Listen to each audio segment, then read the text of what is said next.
Hi everyone, my name is Sydney Dugan, and today I will be discussing flood insurance and the need to expand community involvement in the National Flood Insurance Program and the community rating system.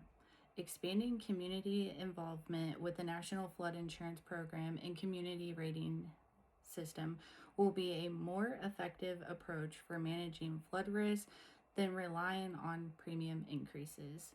This shifts the focus from reactive premium adjustments to proactive risk reduction, helping communities better prepare for the growing threat of flooding. Since the beginning, floods have been a powerful force when it comes to natural disasters. Floods are a widespread issue for all, no matter where you live. With increasing population and global warming, this issue will continue to be a destructive threat. Flooding is the most frequent and costliest natural disaster type in the United States. The annual estimated cost of flooding is over $32 billion, and costs are predicted to rise with a warming climate and continued development in floodplains. Hurricane Betsy, which hit Louisiana September 9th, 1965, was one of the most intense, deadly, and costly storms to ever make landfall in the United States. It killed 76 people in Louisiana and caused $1.5 billion in damage, which is equal to nearly $10 billion in 2010 dollars. After that catastrophe, the United States government established a new program in 1968, the National Flood Insurance Program, to make flood insurance widely available. The National Flood Insurance Program, also known as NFIP, was created when Congress passed the National Flood Insurance Act of 1968. It is a federally backed program managed by Federal Emergency Management Agency, also known as FEMA. Prior to the creation of NFIP, there was a lack of affordable coverage from private insurance companies. The program's goals is to reduce future flooding damage by having communities adopt and enforce floodplain management. By doing so, the NFIP promotes proactive risk mitigation rather than reactive disaster response. When a community is interested in participating in the National Flood Insurance Program, they would complete an application, and I have put a screenshot of the application. It is one page.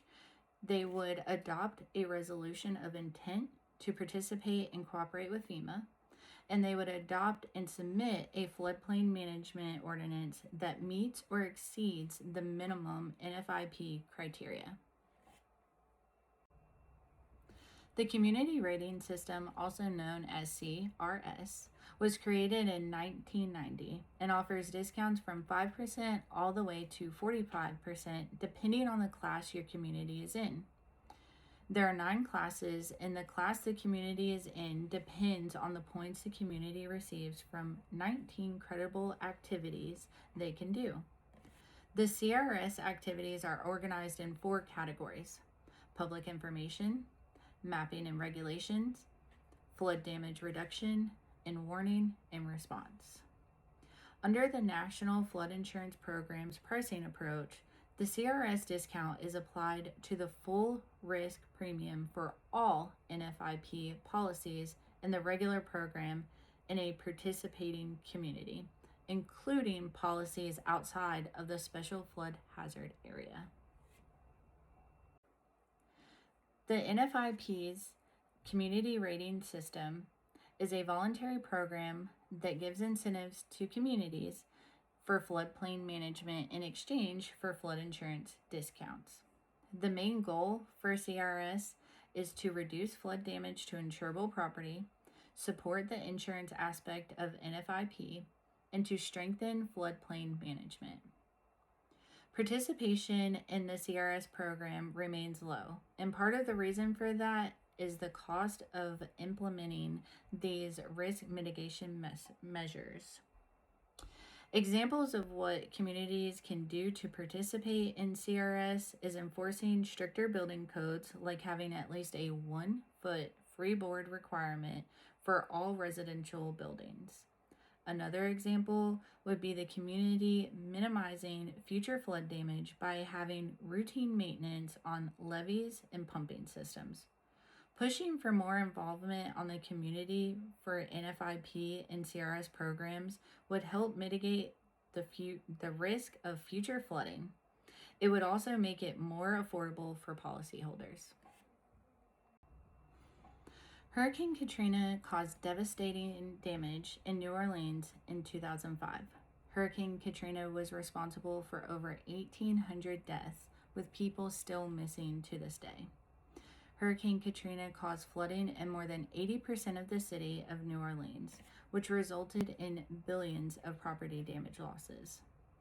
Most homeowners did not carry flood insurance and experienced severe financial problems as a result.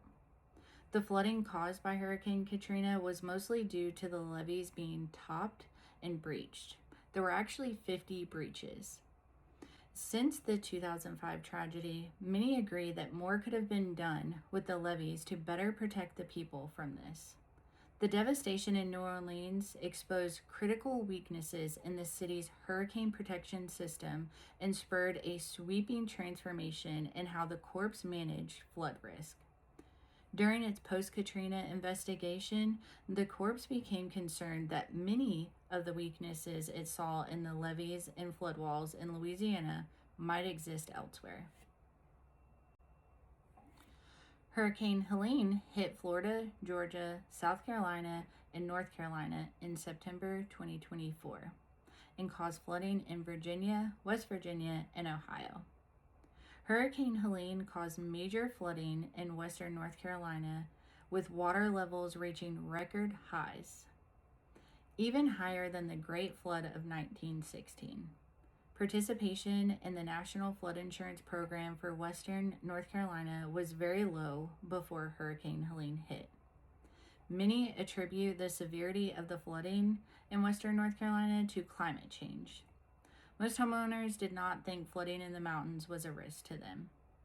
Climate change is increasing the frequency of our strongest storms, bringing greater rains, including in places not known for flooding. In August 2023, Tropical Storm Hilary, the first storm of its kind to hit the West Coast in 84 years, broke rainfall records in Idaho, Montana, Nevada, and Oregon. And as someone who volunteered to help in western North Carolina after Helene, the damage was heartbreaking. These people were out of homes, and really it was the community who came together to help build back western North Carolina, and it is still not built back completely to this day. Pooling is a spreading of losses incurred by the few over the entire group, so that in the process, average loss is substituted for actual loss. Along with spreading losses, pooling helps with predicting future losses accurately. This is known as the law of large numbers. This concept is important because an insurer must charge a premium that will be adequate for paying all losses and expenses during the policy period. The lower the degree of objective risk, the more confidence an insurer has that the actual premium charge will be sufficient to pay all claims and expenses and provide a margin for profit. Having more communities participate in NFIP will allow for spreading of these losses, better prediction of future losses, and in turn, the lowering of what policy owners have to pay. In conclusion, floods can be extremely costly, and their frequency is increasing due to climate change. Community participation in the National Flood Insurance Program is an essential first step in transferring risk and pooling potential losses. Taking it a step further, communities that participate in the CRS program could benefit from discounted flood insurance premiums. CRS participation also sets the community up to be proactive with flood mitigation efforts rather than relying on federal aid. Greater participation in the NFIP and CRS programs would expand the risk pool, allow for better future predictions, and could help stabilize and potentially lower costs for policyholders.